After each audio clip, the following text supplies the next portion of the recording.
Thank you, Angel, and Heidi. Hi, everyone. Welcome aboard. It is a brand new week. It's almost a brand new month. Feels like a brand new month. And it was NFP on Friday. We got rid of that. That's out of the way. It was FOMC a couple of weeks before that. That's gone. And I think we're probably looking forward to a clean run now for a little bit of time. That said, it is 4th of July. So if you are American, then happy 4th of July to you. Independence Day, of course, over there. And that means there will be no US market today. That can tend to stall things a little bit in terms of market volume and liquidity. I don't think it's probably going to affect me too much today. I rarely trade on a Mondays in terms of the short-term timeframes anyway. So I don't think it's going to affect me that much at all. Let's take a look first up, as always, at the pound US dollar and see if... Howdy, Paul P. How you doing? Howdy, buddy, to you.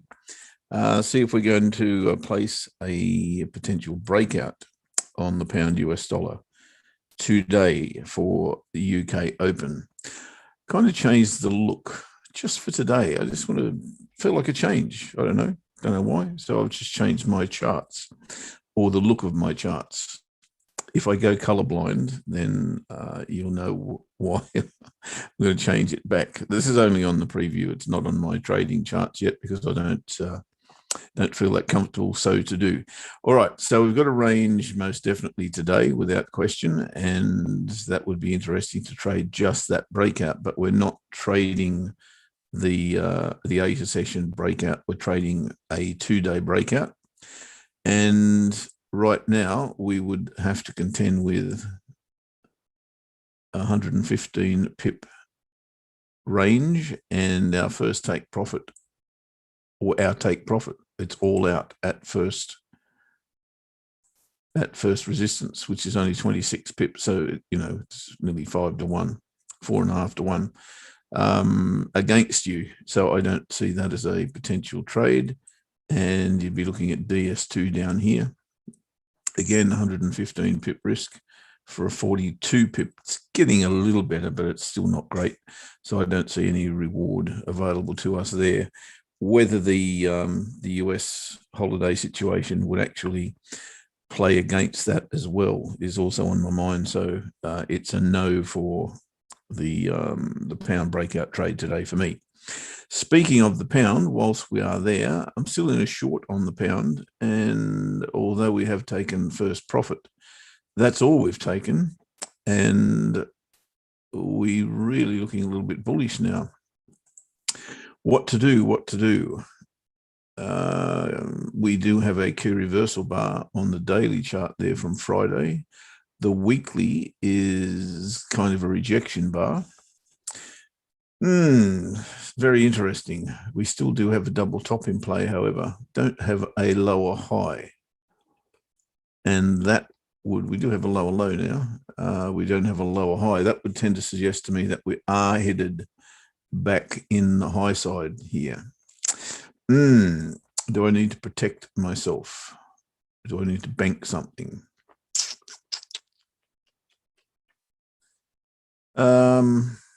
Look, we could just go to here and come down, I suppose. Doesn't look likely to me, though, I've got to say. Do we bank?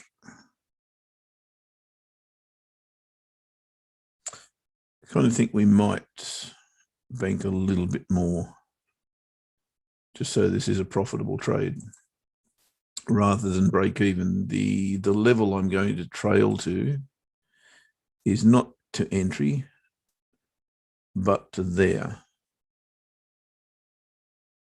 So no matter what, it'll be a profitable trade if we move it to there. And there is 1.3884. So I'm moving my stops to 1.3884.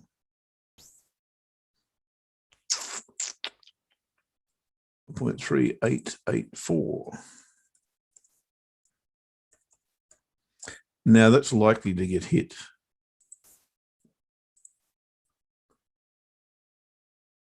Okay, I can get rid of that now.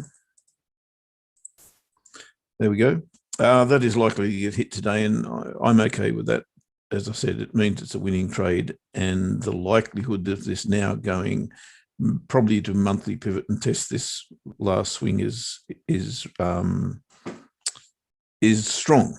As far as that's the best word I can think of at the moment. It is Monday, so I'll be just protecting that position basically. We better have a look at the other trades that we're in as well. Aussie US dollar. This one not so crucial, although it is a similar pattern. Big bullish engulfing and key reversal bar there on Friday. What's the weekly telling me? Weekly's telling me we're still below this former range. We've still got a double top in play. And again, like the pound US dollar, and no surprises, very, very similar charts at the moment. They've all been the one position, really. Inclined to think we've got a bit more protection on the Aussie than we did on the pound. We've got the weekly pivot. We've got the monthly pivot. We've got the bottom of the range. Not that that will probably save us, but I'm inclined to leave this one where, of course, our trailing stop is in profit here, so we'd only be locking a little bit more in. I'm inclined to leave it where it is, guys, for the moment. We've got an untested daily pivot below us, so the Aussie can stay where it is. What else have we got? We've got Euro Yen. Euro Yen. That's the monthly chart, the weekly chart. Of course, the reason we were in Euro Yen was we'd noted that, and this was for the second month in a row, we tried to get short Euro Yen. 1, 2, 3, 4, 5, 6, 7 months in a row, to my mind, and from the charts that I look at, that is unprecedented. And that's why we were keen to get short Euro Yen last month. That played out. Didn't get as much out of it as we would have liked. The question now, of course, is that retracement, which has got a tail on it. Is it now just a retracement? And is this going to continue on its upward journey towards that 135.85, or let's call it 136 area? Looks likely, I've got to say. What's the weekly telling me? Inside bar. Okay, that's a long trade to start with. Have I marked that off? Yes, I have. So that's a key reversal bar followed by an inside bar. Unfortunately, I think the monthly pivot's dead ahead. Bloody hard to see there. Let me go to another chart. Yes, it is. But we're above it there. Are we above it on the weekly? Yes, we are. Okay. We won't place this weekly trade, guys. As those of you who've been with us for a while know, Ash and I have kind of getting our heads together with these weeklies and see if we can match up the technicals with the fundamentals. So I'll hang off on that. There are actually two pairs I do like for key reversal plus inside bar. This is not one of them, but it may turn out to be the combined effort between Ash and myself. We'll see. So yeah, key reversal followed by an inside bar. This is not something that you just trade willy-nilly. You've got to have some sort of context. The context that I generally look for is what is the dominant chart pattern on the monthly. And the monthly is telling me that, take your pick. Is it in an uptrend or is it in a downtrend? That's not the most crucial part. The most crucial part is what is the chart pattern that I've got. It's probably a channel there, but it's kind of petered out. There's a double bottom sitting here. Yeah, I've got to think we're going to test that level.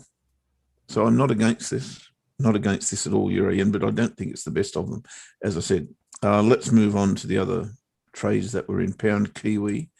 On the monthly, we're in that and we're currently in drawdown. Our buy levels here, stop losses way down here. I've got every confidence in this, frankly. And a retest of that trend line or trade line wouldn't really surprise me. but I think this can go over time a long way. So I'm not doing anything there. That one will keep. The next one we've spoken about, pound US dollar. The only other one is in Kiwi Swissy, which is also Sorry to cut you off, mate. There's drawdown. a trade on the FTSE. It's for a No problem, mate.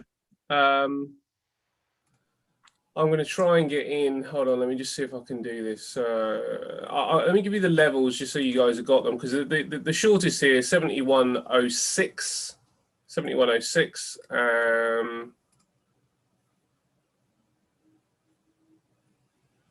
Now, you guys are probably used to me enough by now to know that these things do come out of the blue a little bit, and it's another one of those. So I might have to give you the levels, and then we will talk about why in a moment, because oh, come on. Now, hold on.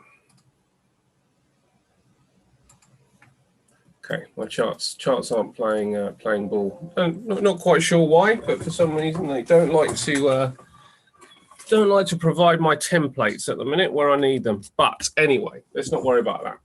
The short is here. So 71.06 is the short level, and we are aiming for. We get your chart, mate. We haven't. No, you haven't got my chart yet, mate. I'm trying to say. I'm just going to give you the levels. Sorry, do the levels. Yep. Sure. And 71.06, and you're going to aim for. Let me just see whether this is going to be viable. 18s. Yeah, you're looking for about a 20. Yeah, around about a 20 pip to the downside. Stops at the high of the first 5-minute bar. But let me see if I can bring you the levels now. So I'm going to share my screen.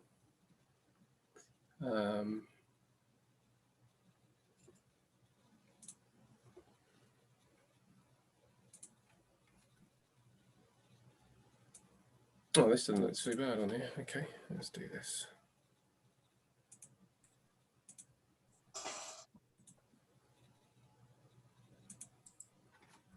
Right, we should be on my screen now, right? Yep, gotcha. Okay, great.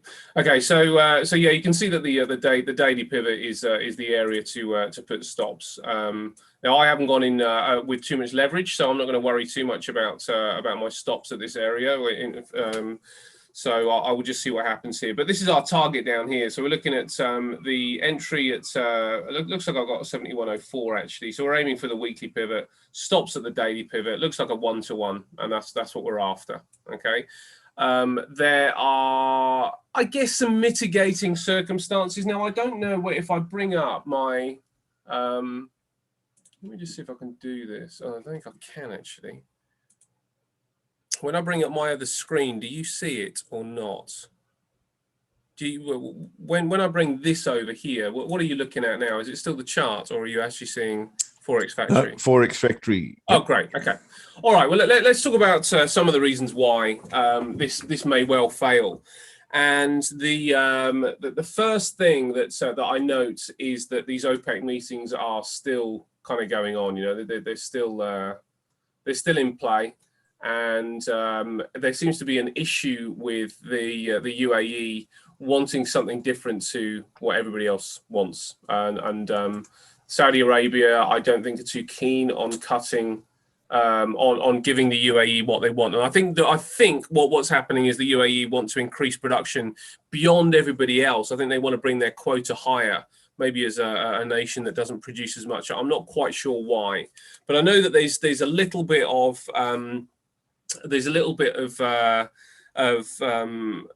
disagreement going on with OPEC. Now that should affect the oil market, not so much that it's going to turn around by any stretch, but it might well affect the oil market in as much that we might just get into this kind of rangy kind of environment. And with that nervousness that we have out there, it may well encourage some people just to take a bit of profit off the table, just in the anticipation that if things do break down and go wrong and the oil market comes down significantly, they haven't got themselves into a situation where they've given up profit. So So that's the first thing to kind of note is OPEC. Now, I've only got one thing here. There we go. The next thing to note is some of these data releases. We had one from China earlier on. PMIs down to 50.3. Now that's getting a little bit too close to that 50 level, which expresses growth. So that may well be a bit problematic. Now I'm not sure whether that will be problematic for the market as a whole, but that does provide something which is just starting to maybe sneak at a lack of growth, and it's just one number, so that's all we have so far. But it is kind of suggesting that there might be just a bit of a choking of growth, possibly coming into play. We do need to wait for these Spanish services PMI, Italian services PMI, French, German, and the final Euro PMIs to probably move the market sufficiently today.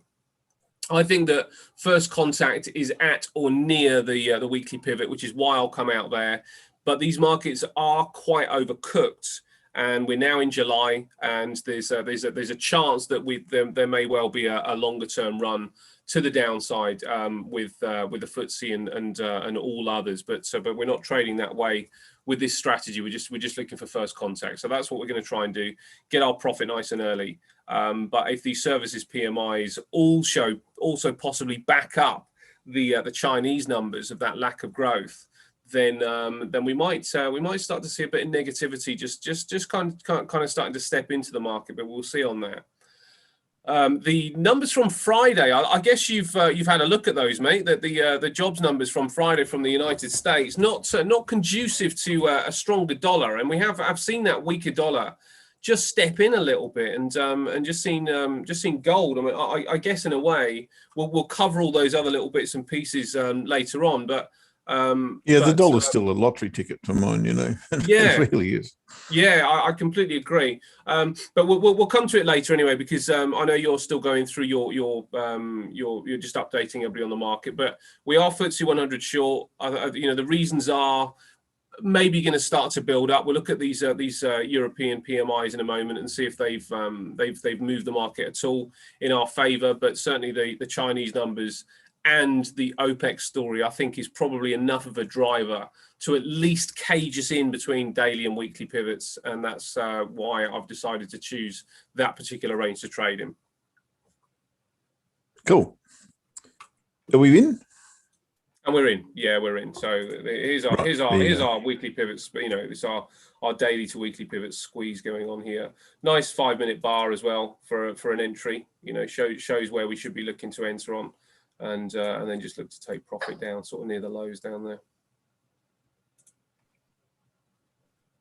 And you can see, like, on a broader picture as well, that we have been on the hourly. Sorry, we have been trending to the downside. The other thing that I was looking at with this is that if we check out this area, there's structure here where there isn't really, we're beyond this point of structure, and there's structure here. So this is why I think this is a decent first contact point, a decent point for us to try and aim for to get down to, and that's another possible reason we'll get down there. So that's where we're at, mate. FTSE short and looking for a bit of around about 20 pips. All good, mate. I have just been through pretty much all of the trades that we are currently in, and we've got 5 left in the market. 3 are still well in profit. 2 in drawdown: pound Kiwi and Kiwi Swissy. I'll just go through Kiwi Swissy, see if we need to do anything there.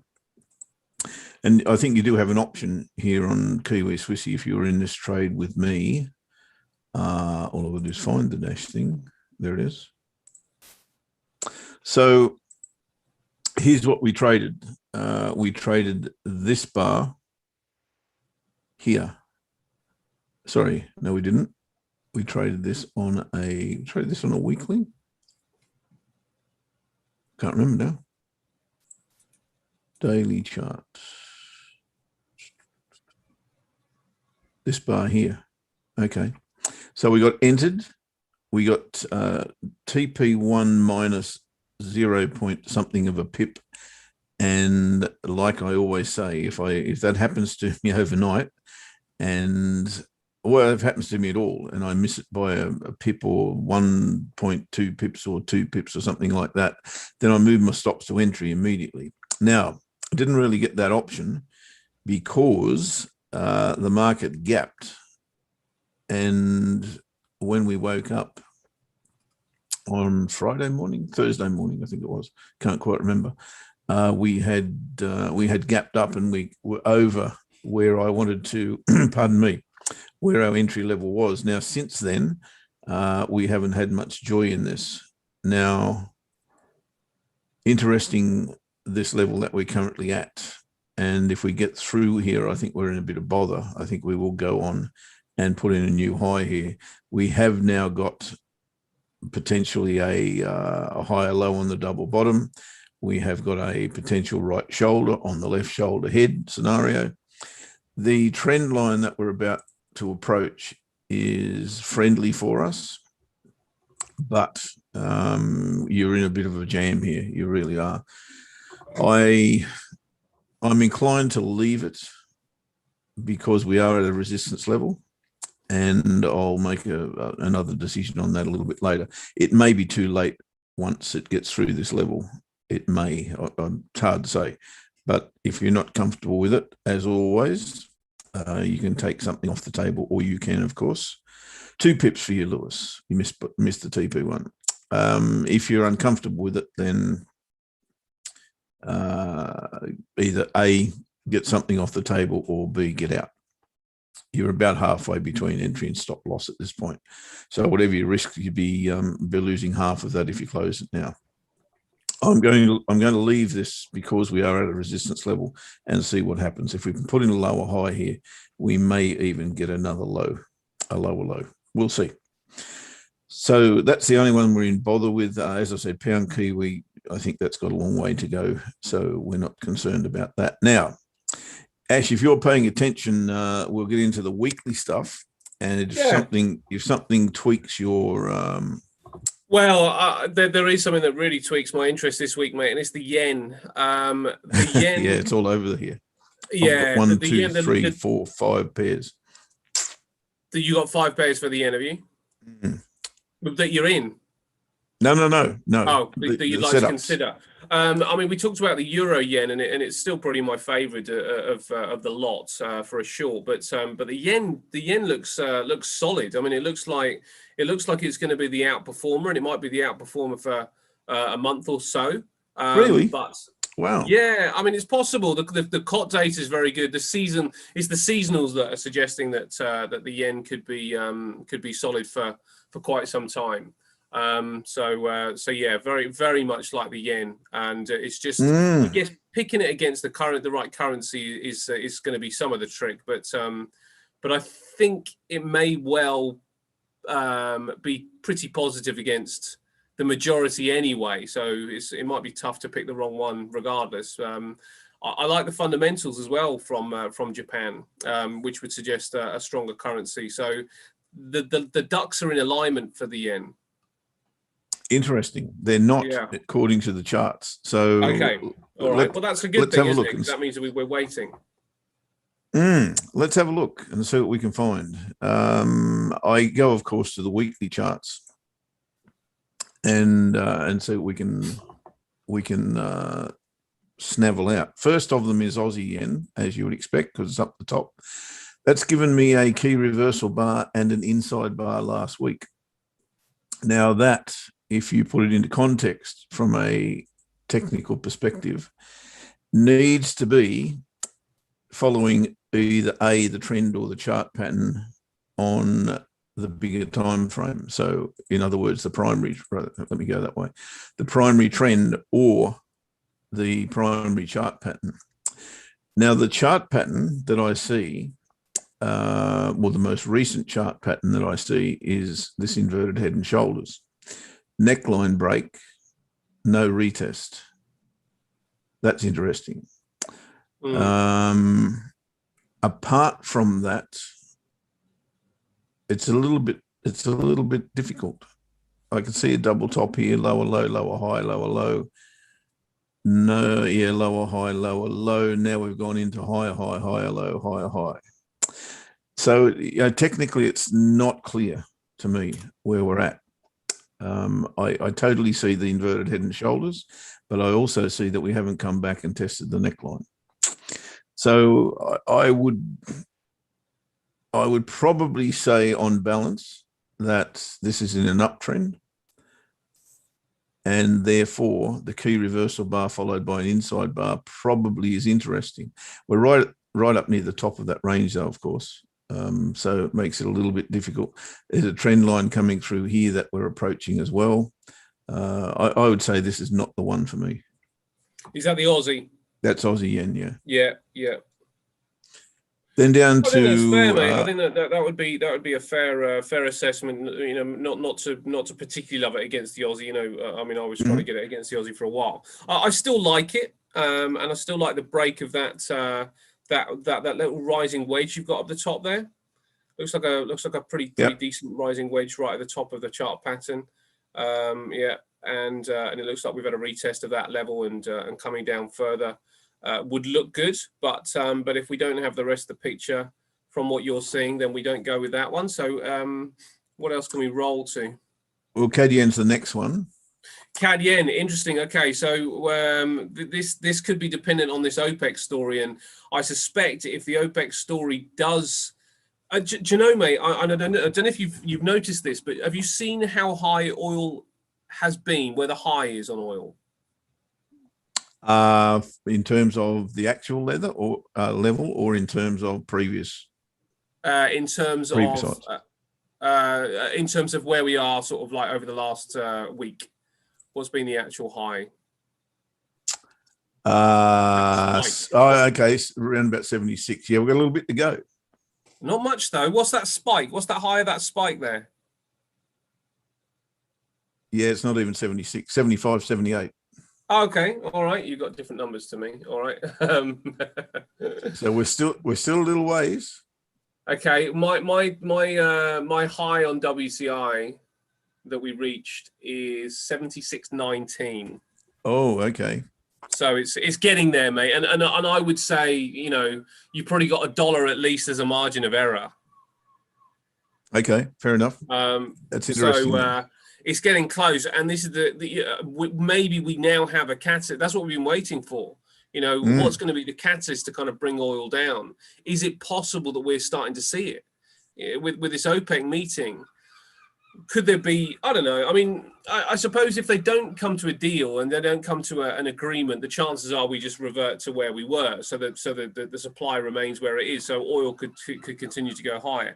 XTI infusion at 75.78. Thanks, Lewis. So. Okay, I suppose it depends what we end up trusting, doesn't it? Price-wise, maybe another $1 to the upside is what we're going to need then. But there could be a choke. For those of you who've got no idea what we're talking about, mind you, we noticed, I don't know, how long ago? How long have we been talking about this? I can't remember. You noticed it, to be fair, mate. I mean, this is credit to you. Yeah, I just noticed it out of the blue when Ainsley was a couple of weeks ago, I think, or maybe 3 weeks ago. And I noticed that there was a sort of pattern that had emerged. And every time we got to a level that's got 11 in it, it reacted. So here off 33, here off 44, or here off 44, here off 55, here off 66. So I considered that 77 was kind of okay. We're going to go there, haven't we? And I wish I'd noticed it down at 44. Would have been going okay. But I'm really focused on this. If it does reach 77, I'm absolutely looking for a lower high. And let's see how that goes. But yeah, that's what we're talking about. And we've Ash has been following the fundamentals on this. And of course, Ainsley's in on Wednesday. If we're at 77, I think it could be an interesting conversation. Absolutely, mate. And by that time, maybe we have flushed out the agreement of the deal. But we have to remember this was meant to be a one-day discussion. It's Thursday, Friday. It goes on again today. So yeah. This is an on-running story, and it doesn't appear to be clearing up just yet. So this could go on a little while, which I suppose leaves oil more in sideways kind of consolidation price action. And the question is, what comes out of that meeting? If what comes out of that meeting is something which could increase supply, there could be a little bit of a rolling over here. If what comes out of the meeting is no agreement, the chances are oil continues because we stick with the same supply. And if what comes out of that meeting is just a agreement with the UAE, but just a little edging more with supply, we probably would still continue to the upside. So oil still looks very bullish, but that 77 is an interesting level, and we have an OPEC meeting, so it's possible that all of a sudden we have a catalyst.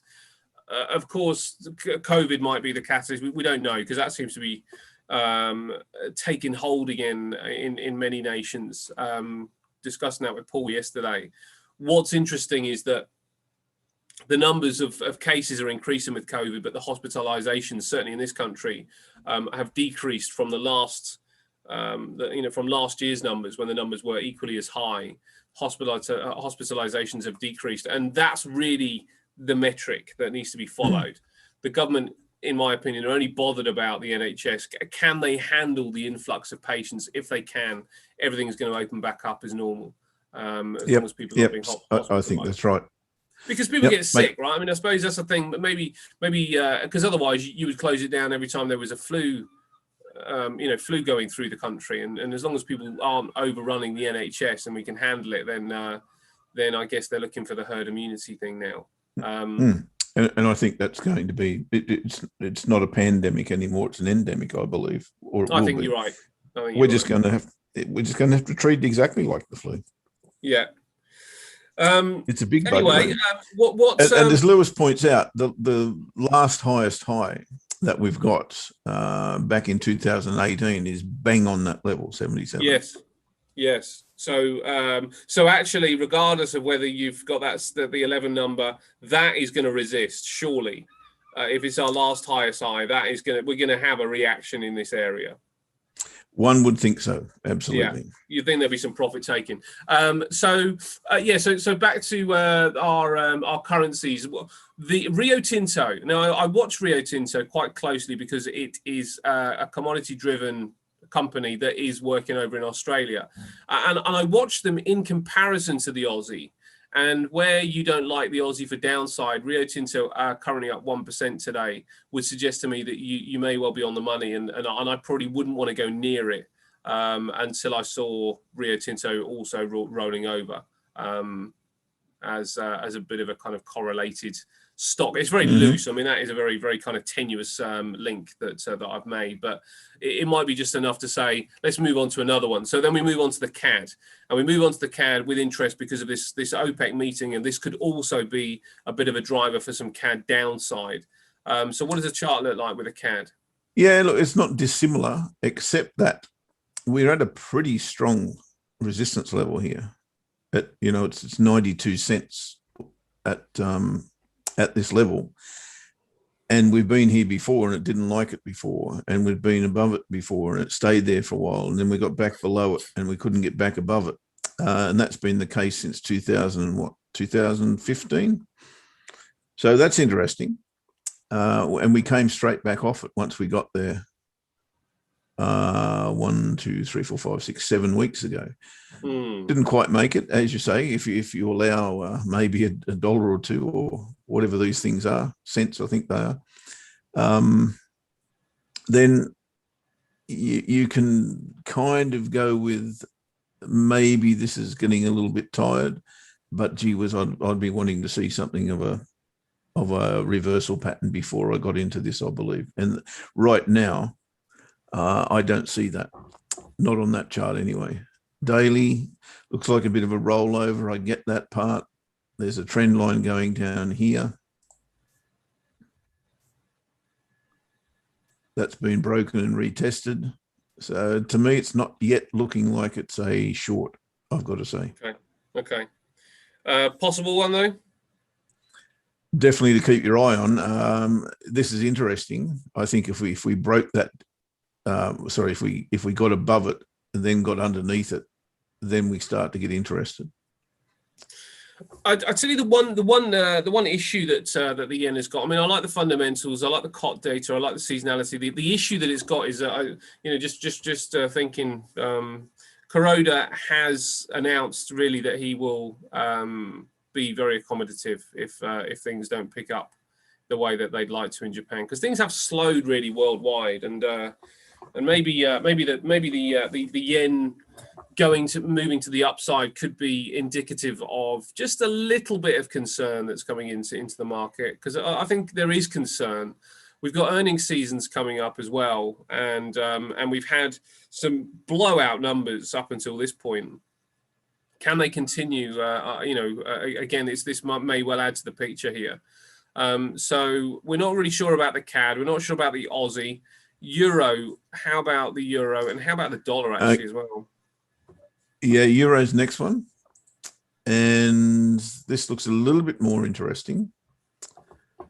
What's the weekly telling me? Exactly the same thing, of course. It's telling me a bullish engulf, not only bullish, a key reversal bar followed by an inside bar, and that's something that I like to trade. But again, it's got to be in context. What's the chart pattern that I see? What's the trend that I see?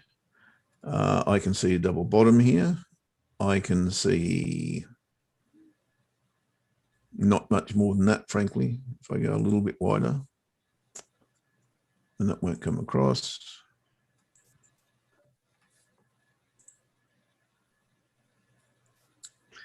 Double bottom, higher high, higher low, higher high, retracement due. That makes it interesting. And we spotted this last 2 months, actually. We were trying to get, and we are in this. We're in this short already, as you can see. To me,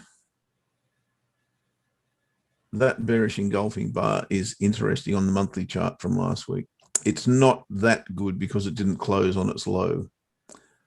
But on the weekly, it's telling me the other thing. It's telling me key reversal, inside bar. I'm liking that we're almost at resistance, or are we? So it's not that strong for me. I like the bar, mate. I do like the bar. We have had 7 months of buying on this. That's the first month that we've had a selling. But again, I think I need to see something different than what I'm seeing. I don't see a reversal situation on the weekly chart. Can you blow up those candles a bit? Yeah, brilliant. Brilliant, that's better. So all I see here is a retracement at this moment. On the daily, it does look a bit different because we do have, I suppose we've got a head and shoulders sitting there. We've had a big break of that neckline and a retest of that neckline. So that's more interesting. It looks like the head and shoulders has played out already, hasn't it? Yeah. So we're in kind of phase 2 of something going on here. Quite a lot though. I mean, the that trend line from down below, is it the 23rd of August? That's now been penetrated, isn't it? So I mean, we're definitely making a series of lower lows and lower highs. Well, apart from here, yeah, the most recent price action got a bit stuck. The lows are coming in. I'm not convinced. I'm probably seeing inside bar, maybe inside bar. Yeah, fair enough. Well, the one that I wouldn't want to trade in the trade, actually, I've got to say. What's that mean? I'm happy to be in the trade, I've got to say. Yes, yeah. But you wouldn't want to re-enter. Getting in now, yeah. I don't see an add point, that's for sure. Okay. The only other currency that is quite positive. Oh, what about the dollar? Let's just have a quick look against the dollar, the dollar yen. I will, and there's also Kiwi yen. Kiwi yen, yeah. And obviously pound yen if we wanted to have a look at that. Pound yen didn't come up. Okay. This is dollar yen, right? Now, dollar yen, of course, is always interesting. But the most interesting thing about dollar yen, I was having a look at this on a line chart, actually. And the most interesting thing I see here is left shoulder, head, right shoulder. Yeah. it's a bit wonky. Yes, it is. But if that's the case, there's your neckline. Mm-hmm. And then I see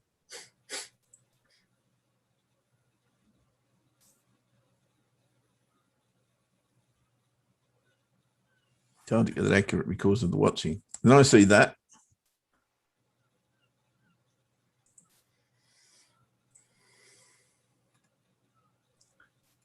And then I see that. So I think this is not going anywhere anytime soon.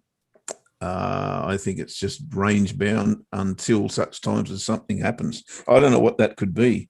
We've had FOMC, we've had NFP. What happens next? I think we need. Well, I think we need a driver here. I think we're landlocked. yeah, I think you're probably right. Do you know what? It'll probably take as a speech, rather than a number, because the mind you, we do have ISM services out tomorrow, which is quite significant. There's also earnings, aren't there? That I mean, I say a speech, it might not be. FOMC minutes out on Wednesday. Unemployment claims, I don't think.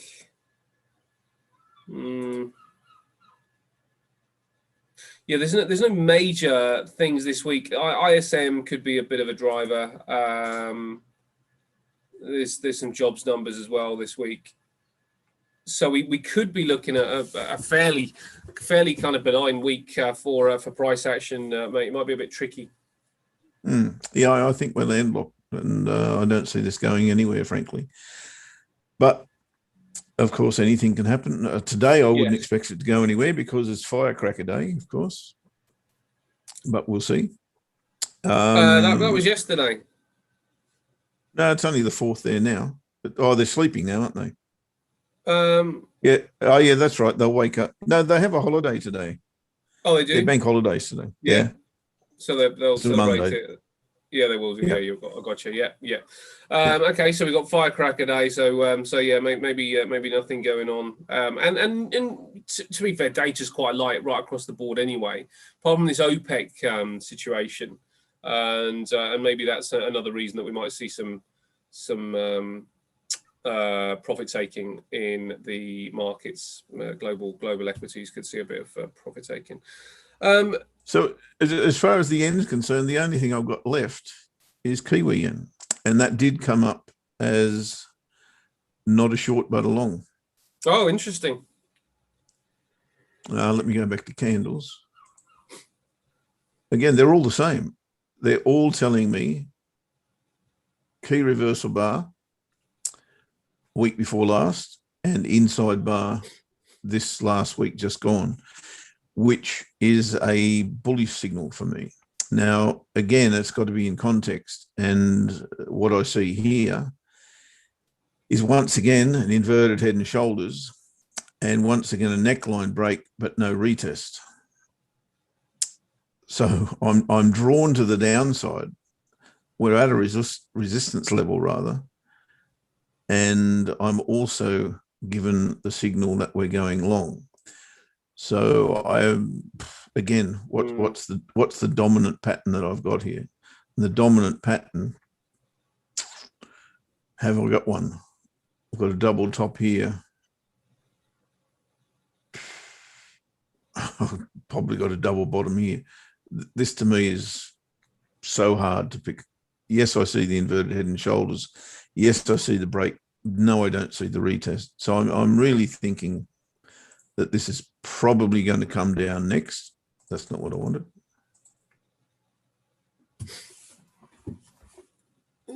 So we are looking for the short then.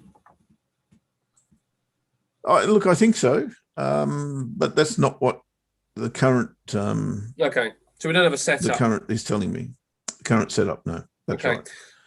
Do you know the other two things I think of note? The Swissie's quite notable, not because it's particularly doesn't send about any really strong messages, but what was quite notable is that it was probably the stronger currency in accordance to COT data for last week, from the Tuesday previous to the Tuesday of last week. It was probably the one that showed the most buying. Interesting, the dollar showed some of the most significant closing of some of those long positions. So the Swiss is of interest, and I will also have to bring your attention to gold, because gold is at that inverted head and shoulders area. If the dollar is to weaken, gold will do well, just as everything else will. And gold was a buy last week, like we said. I mean, both you and I said it was a buy last week. But I do have one that might interest you with the Swissy. Okay. It's pound Swissy short. Okay. We've got, I think this really sets up well, actually. Yeah. If we go back to, I won't call it a chart pattern. I'll call it a trend. There's definitely a double top sitting here. There's definitely a downtrend. The downtrend has been broken in some respects, but now we've crept back underneath that trade line and we've retested it again. Since we've done that, we've done nothing but go into consolidation, and we just cannot get through this level. Bang, bang, bang, bang, bang, bang, bang, bang, bang, knock on head, knock on head. But that trend line there is interesting because once it breached it once, couldn't do it for all of those times again. And now we're getting a big rejection bar 2 weeks ago, another one last week.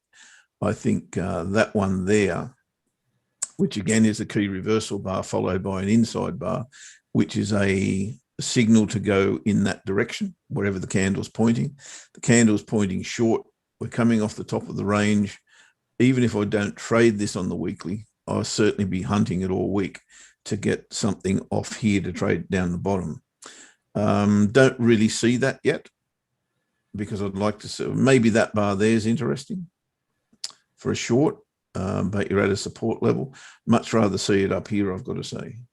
So I think that's either take it on the weekly, this bar here, just trade that bar there, or you wait for something on the daily that gives you a lower high in here with a reversal bar. That would work also. So I'm keen, pound Swissy short.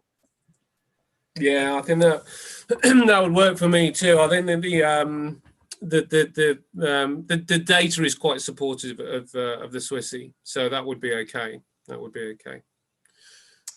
We are okay. Gold, you reckon?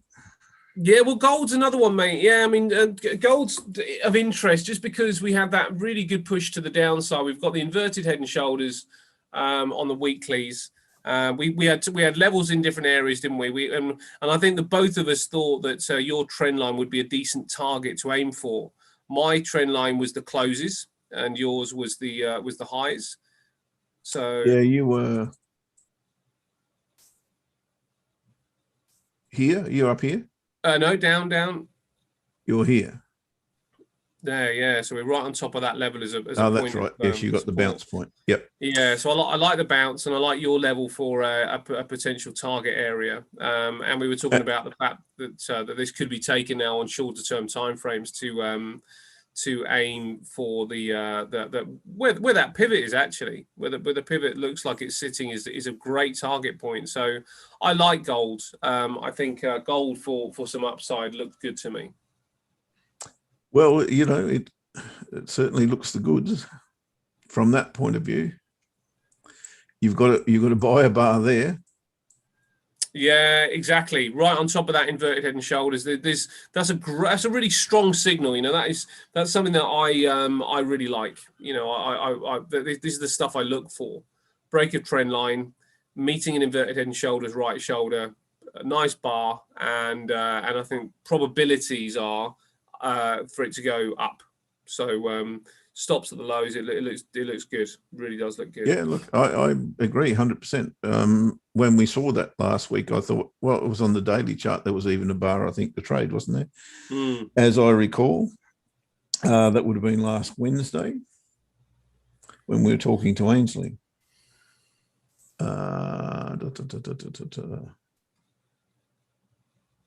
There. I wouldn't have traded that straight in the weekly pivot. I don't trade gold, right? But I'm starting to Yeah. get interested in it. Yeah. Maybe So a retracement to the weekly pivot looks pretty good there, doesn't it, mate? And then trading up to the that bar monthly. there, that was the one I liked because Yeah. that's a slingshot candle. Approach, reject, enter there. But again, Yeah. you got to get your entry above the weekly pivot. You couldn't trade that. I Yeah. couldn't trade that. But you'd be in that trade now for sure. Yeah. Yeah, I like it. Yeah, so we both like gold, and it certainly looks to I think it's got a decent chance of getting to that monthly pivot as well. Before going through the lows. So gold would probably be gold is probably the chart of the week. I would have thought, for something that's nice and clean. Right, so we've got gold and we've got pound Swissy. I think we should. Well, interesting. Yeah, I mean, gold's correlation with the pound. I think you should go for gold, mate. I think you should push the boat out. Okay, so we're going to trade the bar. We're going to trade the weekly bar. Yeah. Yep. Okay. Let's do that. Actually, I'll put it on. I'll put it on EA because I'll forget all about it because I never go there. Where are we here?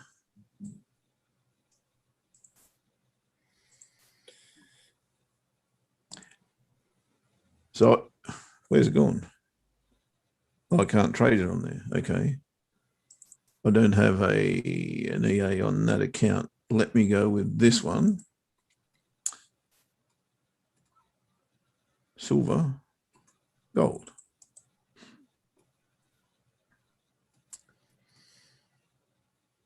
What's happened? Oh, there. Sorry. I'll catch up.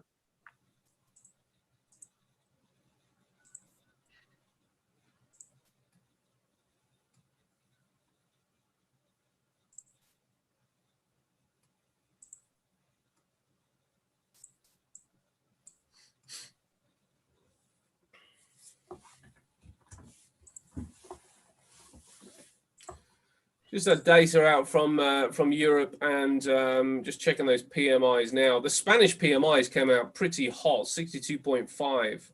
And looking at the rest of them, what we have, Italian PMIs coming out at 56.7, so a little creep to the upside there. PMIs from France, we are waiting on for the next 3 minutes, and Europe in the next 10 minutes. So just put the FTSE on pause a little bit, but the PMIs from both Italy and from Spain have not given the FTSE an injection to the upside. So the downside trade still looks pretty good, and just waiting for those final numbers probably to come out before traders get interested in this. And we might see just 5 minutes of a surge at the end of the hour to get us into our profit line. We've also got final services PMI from the United Kingdom later on at 9:30. So after that, really, it's probably rains off and a pretty free ride for the rest of the day for price to probably continue in whichever direction it's decided to go in. Right, I'm going to trade this aggressively on the wave rider strategy. Brilliant. Got no idea what that means, but okay. It sounds good to me. Yeah. TP1, I don't have to do anything, do I? I just press the button. It does it all. I guess so, mate. I guess so. There we go. It looks like TP1's above the pivot, however. How far? We may have to change that. Okay, maybe that's the aggressive aspect of it. No, I think the aggressive aspect, same as the slingshot, the aggressive way is you just move your stops to entry at TP1. Don't take anything off. Okay. Yeah. I think that's how that works. All right, look, I'll be able to do that manually. I mean, if you get triggered in, then you can manage it manually after that, right? I will do that. Look, I'm also going to place pound Swissy, and we're going to trade that bar. So let's do that as well.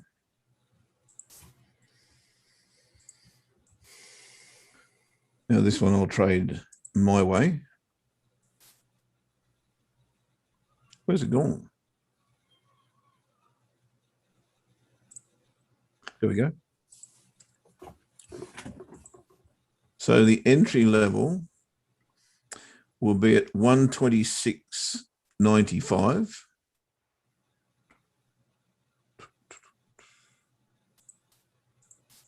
$1.2695. Stop loss will be 1.28. Is that right? Let me get this right. Yep. 1.2822.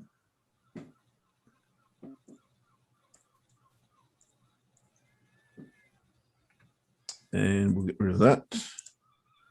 We'll go to TP1. And as always, we want to get rid of half at TP1. We want to put a level in, and that level will be the open of that bar there, which is that can't be right. 126.53, that's right. Yep, okay. 1.2653. And that is how many pips? 42. So our stop loss moves 42 pips. Now, somebody asked me why I just don't put the amount of pips here. The reason I don't put the amount of pips here is because if I get slipped into this trade by, let's say, a pip or even half a pip, and my stop loss is 42 pips, my stop loss is actually going to be less or more than that based on the slippage in which direction I'm going. So I therefore want levels. I don't want plus or minus pips, because it may not be what you're actually looking for. I'm looking for the exact level. I'm not looking for the amount of pips, because that may change based on slippage. Yeah. That's the reason. Price is king, isn't it? You really want the right price. Yep. Okay, so there we go. Brilliant. Sold okay, mate, there, stop loss there. That all looks good. I think we're pretty clear to start wrapping up. You know, we've taken our FTSE trade. Yeah, I don't want to curse it, because the FTSE is still, I don't know, 5 or so pips away from taking that profit, but it's looking in pretty good shape. So I think we've got another Monday winner on our hands with the FTSE. We'll review it tomorrow, see what really happened with it. But there's every reason to suggest that you can put your stops at break even, and you've got a freebie regardless now, or certainly start tightening up. And if you get stopped out, then there's maybe a chance to re-enter again. So, but you know, for this particular phase, I probably would suggest putting stops at break even and then just going away and ignoring it, because the things that could give it a bounce back to the upside are these PMIs and the UK PMIs again at 930. But this market looks pretty tepid, so it looks, even if it does bounce, it's probably going to be coming back down again. So that weekly pivot looks like a pretty decent target to me. We've also got gold in the market, and we have got the pound Swissy. Yep. Now here's another good lesson for me. Yeah. Because I do this, I've done this 100 times. If you're using an EA, particularly if you're using this EA, make sure you take note of this thing here. It's called expiry. You can see over here that trade I put on has already expired because I didn't change this. I don't want the 4th of the 7th at 8 o'clock. I want the 5th of the 7th at what, 23.59 or something. Let's say 2300. So close of day is what I'm looking for. And that's today, not yesterday, as I had it. And therefore the order has expired. So if price has gone down here, by the time I wake up in the morning and I've got an expired sign over here, I've got no money in the bank, that would not please me. And believe me, I've done it that many times. It's not funny. So I'll put that back on in good time. I won't bore you guys with that. Just one quick look at the euro, mate, because I like to trade the euro on the shorter time frames. And I'll give you my opinion as, oh, gee, I like that when you get that lower low that takes everything out. That makes perfect sense to me. Yeah, let's have a look at what happens to the price action with the euro here with this German PMIs now out. Is that out now? Is it out in 3 seconds? Here we go. Let's see if it makes any difference. Okay, I'll go to a smaller time frame. Ready, set, go. Pretty good numbers actually, right across the board today so far from you. German slightly weaker actually. Okay, this looks really good to me for a setup. You could use that high, you could use that high. It doesn't really matter. They're both going to be the same. That looks pretty special as a level in terms of weekly pivot and trade line confluence. Does look like a bullish engulfing bar, higher, high, higher, low. We'll see what happens here. I would like to see this go up, maybe take out this high, maybe even take out that high, then shoot back under here, retest that confluence area, and then we can look to trade it short. You've got an untested daily pivot below you. That's always good when you're trading euro versus the dollar. So if you can get in here somewhere with a reasonable stop loss, let's say you can get maybe 10 to 15 pips, something like that. And you've got 12, you've got to take profit here. You can't allow it to go to there. That would be a good trade for me. Then, of course, you're not worried about the untested daily pivot. If it bounces off that and takes you, then it doesn't matter. You've got a break-even trade anyway. And if it actually goes short with what I believe to be the momentum, and don't forget, we've got this, still got this big false break on the monthly chart. So I still think that's going to happen. It's just taking time, obviously, on a monthly chart. We've got a nice confluence down here. I still think that's a nice target area as well.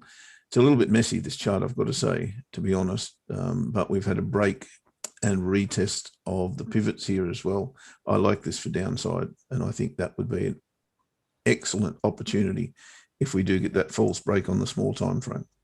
So I may even prolong my trading today and keep my eye on that and see if I can get that scenario. Looks good to me. Brilliant stuff, so I'm good with that, buddy. Okay, amazing. Well, is Germany the biggest economy in Europe? Yes, it is, mate. Yeah, biggest economy in the EU. You could almost say that everything that goes on in the EU is because of Germany.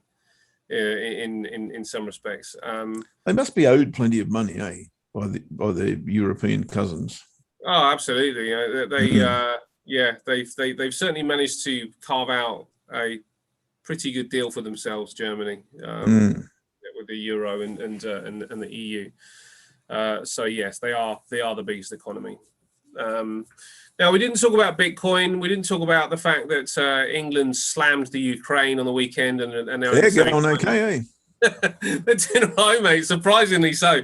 I very much doubt they're going to beat Italy. Italy, if you've watched any of the games, the football they play is just clean, and they're really cool because they haven't really got any superstars. They're just a team. They just play as a team, and everybody can control the ball and feed the ball in a way that doesn't look like they're slightly kind of out of control at any point, whereas the odd England player does look a bit like that.